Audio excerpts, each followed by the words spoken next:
Tu produis des analyses en fonction de ce qui se passe. De ce qui se passe. Et parfois, des gens font des choses qui t'amènent à réviser ton jugement. C'est comme ça que ça fonctionne. C'est comme toi, je vais prendre un exemple. Les gens vous disent, vous dites qu'Hitler était antisioniste quand il a tendu la main au moufti de Jérusalem et avec la SS bosniaque, et pourtant en 1933 il a beaucoup été aidé par les sionistes avec l'accord de transfert, etc. Et ben je dis simplement, il faut toujours réfléchir historiquement et chronologiquement. Le vrai danger, ça j'insiste là-dessus, c'est de faire de l'essentialisme et sortir de la réalité chronologique. Les gens disent des choses et écrivent des choses à un temps donné. Moi, j'interviens dans le débat politique depuis 1984. J'ai changé sur certains sujets. Chrétiens. On est aussi des Européens. Ah bon, je croyais que c'était indissociable. Non, c'est pas.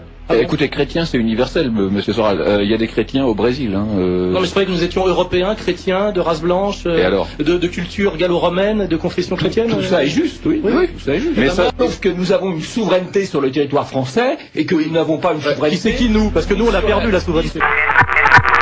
J'ai évolué.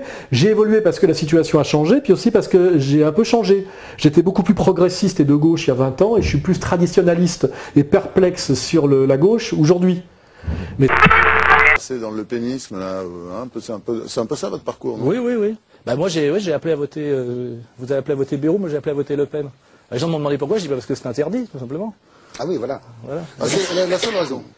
Non, c'est la raison majeure, oui. Bon. Moi, on m'avait expliqué en 68 qu'il était interdit d'interdire. Jospin nous a expliqué récemment que l'antifascisme n'avait jamais été que du théâtre sous Mitterrand. Et puis, en plus, le président de la République consulte Le Pen tous les 15 jours à l'Élysée. Donc, à un moment donné, je me dis, arrêtons la tartufferie, quoi. Je veux dire, le mec, il est dans l'arc républicain ou il n'est pas dans l'arc républicain? Donc, moi, j'ai appelé à voter Le Pen parce qu'on m'avait dit, arrête de déconner, tu es en train de gâcher ta carrière. Et je me suis dit, quelle est la plus grosse connerie que je peux faire? Appeler à voter Le Pen. D'ailleurs, avec Dieudonné, on s'était un peu entendu là-dessus. Et on a fait l'énorme connerie. Et ce qui est rassurant, c'est que je suis là ce soir. Donc je me dis, finalement, on peut survivre à ce genre de conneries. Ça l'a pas aidé, Le Pen. Ça ne veut pas dire que j'ai triché, renié ou menti ou que je me suis trompé. Mais la vérité n'est pas forcément un projet électoraliste gagnant. C'est ça toute la laideur du politique. Il faut mentir pour gagner. Alors le truc c'est, si je gagne pas, je sers à rien. Si je mens, je trahis. Qu'est-ce que je dois mettre dans le monde comme un dosage de mensonge dans mon discours pour prendre le pouvoir sans trop trahir? Et là, où est la limite? Les mecs, dès lors qu'on prétendait... Vous n'avez pas voté Le Pen, donc... Non, mais j'ai appelé à voter Le Pen, ce qui est bien plus fort. Oui, mais vous n'avez pas voté. Ah ben non. C'est complètement différent. D'appeler à voter et puis le choix dans l'urne, là c'est... Surtout quand on appelle à voter Le Pen. Parce qu'il y a beaucoup de gens, moi je crois... Donc vous n'avez pas voté Le Pen? Non, mais attendez. Non, mais j'ai pas à dire pourquoi j'ai voté. La démocratie, c'est que la l'isoloir. Ce que je fais remarquer, moi, c'est que dans le monde des médias, dans le monde culturo-mondain, dans notre monde à nous, je n'ai jamais rencontré personne qui avait voté Le Pen. Dans le monde des médias, dans le monde culturo-mondain, dans notre monde à nous, je n'ai jamais rencontré personne qui avait voté Le Pen. Jamais. Officiellement. Or, je suis persuadé qu'il y en a qui en douce l'ont fait. Bon, comme on fait un petit doigt d'honneur. Vous appelez à voter Le Pen, mais vous ne votez pas Le Pen. Ma démarche, ça serait plutôt ça. Ça serait de dire, allez voter Le Pen, c'est interdit. Et finalement, c'est ce qui fait c'est le vrai acte punk, il est là, quoi. Vous trouvez ça drôle? Ouais, bien sûr, oui. Ça vous fait rire.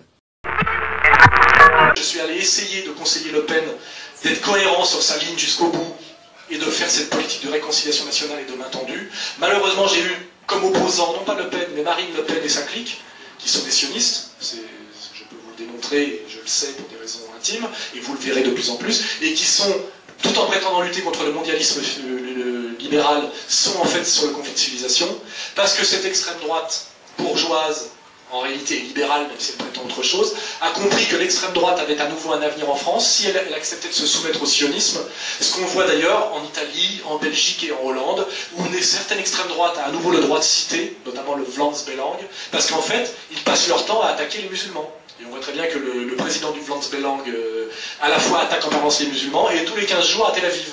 Et ces gens-là déclarent leur allégeance et leur amour total de l'État sioniste, qui effectivement est un État qui, je le comprends, pour un type d'extrême droite racialiste, est assez conforme à ses valeurs. C'est un pays où effectivement les bougnoules ont moins de droits que les blancs, et effectivement où on peut se permettre de voler la terre, persécuter, tuer. Effectivement, je comprends qu'une certaine extrême droite racialiste bande sur Israël, mais moi, Ni moi d'ailleurs, ni Le Pen ne venons de cette extrême droite-là. Nous sommes simplement des nationalistes patriotes français. Nous sommes des nationaux républicains. C'est autre chose. Voilà. Donc j'ai quitté le Front National, car malheureusement ma ligne n'a pas pu triompher. Alors sur la ligne réconciliation nationale avec les musulmans, patriotes, etc., effectivement, ça n'est pas passé, même s'il y en a qui sont sur cette ligne-là au front, faut pas rêver. Mais c'est pas passé parce que Marine Le Pen n'a pas la culture. Mais elle jette de l'huile sur le feu, on a Elle n'a pas la culture, elle n'est pas cultivée d'abord. Elle ne sait pas ce que c'est que le monde musulman, c'est complexe, elle mélange tout.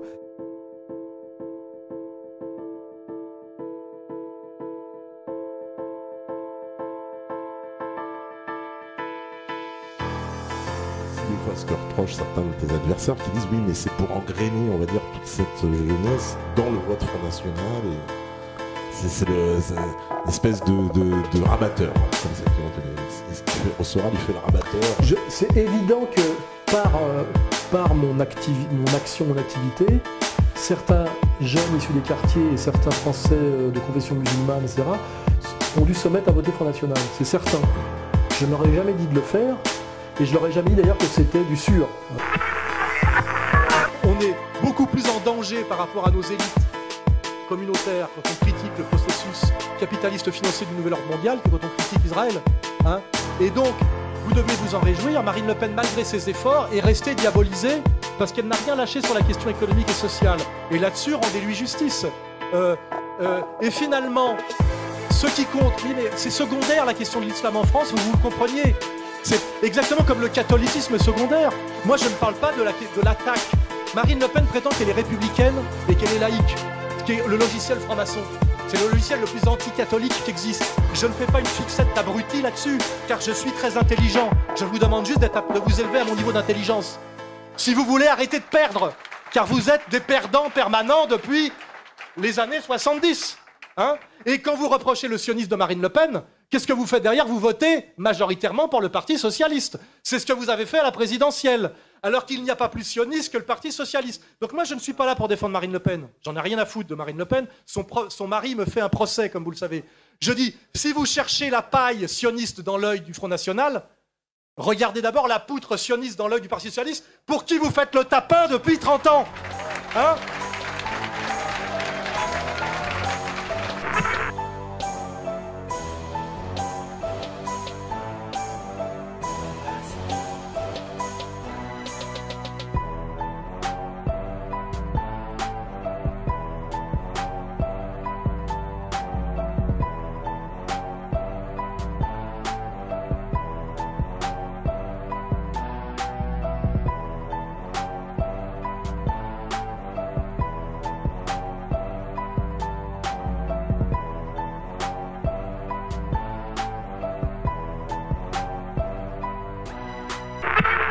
Ce que j'ai toujours dit moi, c'est que ce que je leur demandais politiquement, c'est d'arrêter de voter PS. J'ai dit à la limite, moi le message que je disais, c'est à la limite, si je suis honnête avec vous et que je ne veux pas vous faire prendre de risques, etc., parce que je ne peux rien vous garantir en réalité.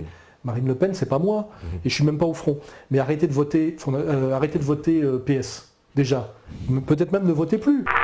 J'ai le choix de me retirer du jeu, j'ai le choix de redécouvrir que je suis blanc aux yeux bleus et européen. Vous voyez ce que je veux dire? Vous n'avez pas le choix. Si vous me posez la question qu'est-ce que vous devez voter, je dis cessez de voter Parti Socialiste. Qui veut peut-être dire ne votez plus du tout. À la limite, je m'en fous que vous votiez pas Front National. Même moi, j'ai pas voté Front National la dernière fois, j'ai pas voté. Non mais souvent, le musulman, c'est un peu, bon, de toute façon, c'est Dieu, on porte... Mais à un moment donné, il faut arrêter d'avoir la culture de la loose. Vous êtes dans une situation où vous jouez au poker avec une paire de 2 contre des gens qui ont des as plein les manches. Vous avez l'obligation d'être beaucoup plus intelligent que tous les autres. Or, souvent, vous êtes d'un moralisme effréné pour les autres, et d'ailleurs beaucoup plus pour les autres que pour vous-même. Parce que moi, quand je vois le nombre de leçons que voulu me donner les musulmans, et comme quand il s'agissait d'eux-mêmes et de leur position, je ne parlerai pas d'Ikoussen ou des types comme ça, qui se déballonnent chaque fois qu'on leur met un petit peu la pression, pour simplement des rabais sur des locaux communaux, parce qu'en général, ils ont simplement le problème qu'ils dépendent de la mairie de leur patelin.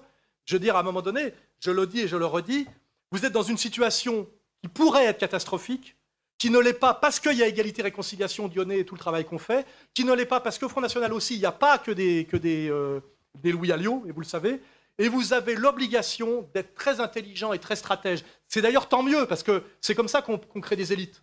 C'est par le combat et le risque. Hein. Les autres en face ont tellement de pouvoir qu'ils deviennent stupides. Ouais. Et je remarque en ce moment qu'en banlieue, la nouvelle génération qui arrive et qui a été nourrie à mes vidéos, je m'en félicite un peu, sont incroyablement forts dialectiquement aujourd'hui dans les débats avec les journalistes, etc. Et je joue sur cette élite-là aujourd'hui. Je joue sur cette élite-là. Et je vous dis, hissez-vous à ce niveau-là, vous n'avez pas le choix. Voilà. Et moi, par contre, je l'ai. J'ai le choix de me retirer du jeu, j'ai le choix de redécouvrir que je suis blanc aux yeux bleus et européen. Vous voyez ce que je veux dire? Vous n'avez pas le choix.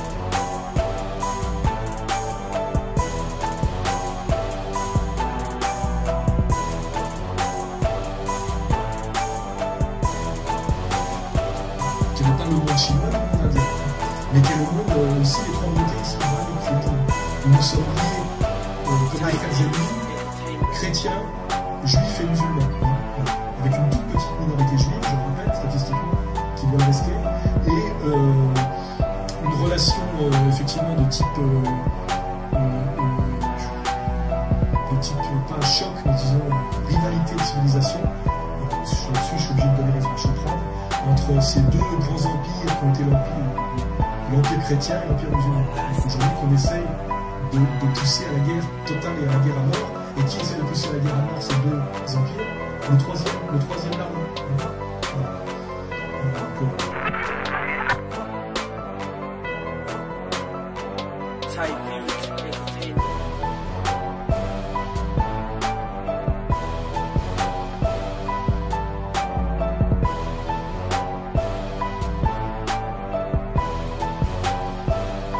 Monsieur Lamassoure, quand vous dites que vous êtes l'Europe de l'amour, étrange amour d'ailleurs que l'amour européiste en vérité, un amour de l'indifférenciation, un amour en robe et à barbe. Alors, monsieur Lamassoure, je vous dis, moi, que c'est votre Union européenne aveugle, que c'est votre Union européenne idéologue, que c'est votre Union européenne soumise qui porte en elle les germes de la guerre. C'est bien dans cette Union européenne-là que la France donne 200 000 titres de séjour par an à une population non européenne. C'est dans cette Union européenne-là que la France donne 250 000 visas Schengen par an à l'Algérie. C'est dans cette Union européenne-là que la France a accueilli plus de 12 millions d'immigrés non européens ces 30 dernières années. C'est dans cette Union européenne-là que sur 790 000 naissances en France en 2012, 224 000 sont issus de l'immigration, soit 30%. Vous n'avez pas le choix, voilà. Et moi, par contre, je l'ai. J'ai le choix de me retirer du jeu, j'ai le choix de redécouvrir que je suis blanc aux yeux bleus et européen. Vous voyez ce que je veux dire? Vous n'avez pas le choix. Certains ont chiffré le coût de l'insécurité à plus de 120 milliards d'euros par an, ce qui représente 4 fois notre budget de défense annuel. Dans un pays où 30% des bénéficiaires de l'allocation de solidarité pour les personnes âgées ne sont pas ressortissants de l'Union européenne, où le taux de chômage chez les immigrés est de 24%, soit plus du double de la moyenne française, on nous explique que l'effort doit être fait par les Français qui travaillent, c'est-à-dire par vous. Dans cette Union européenne-là, la France qui travaille s'use pour ceux qui viennent profiter de son État-providence, de son État social. La France qui épargne est ponctionnée au profit de ceux qui aujourd'hui, sans reconnaissance, sans respect pour nos anciens, pour notre histoire, pour nos églises, nous crachent à la figure, nous demandent d'avoir honte de notre histoire quand ils ne violent pas nos filles en tournante. C'est les gens qui ont une espèce de position comme ça, noir-blanc, oui, non. Et moi les gens disent ouais, vous poussez les musulmans à voter Front National. Non. Oui, ça, moi, je dis que quand un Français de confession musulmane vote, il devrait penser pas seulement à sa religion, mais aussi à son intérêt de classe, à sa position économico-sociale. On n'est pas que musulmans.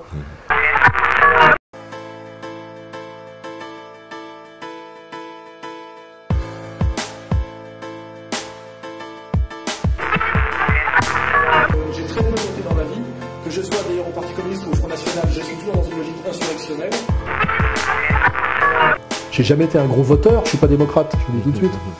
J'aime pas trop le pouvoir qui se prend par les urnes. Ma démarche, ça serait plutôt ça serait de dire allez voter Le Pen, c'est interdit.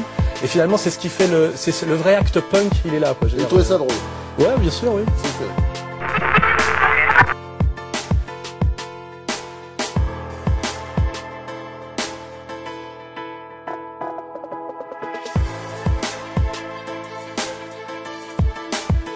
J'espère que Marine, à un moment donné, on le voit par certaines déclarations, Philippot, etc., aura le respect de ces gens-là. Il y a toujours un risque dans un choix politique.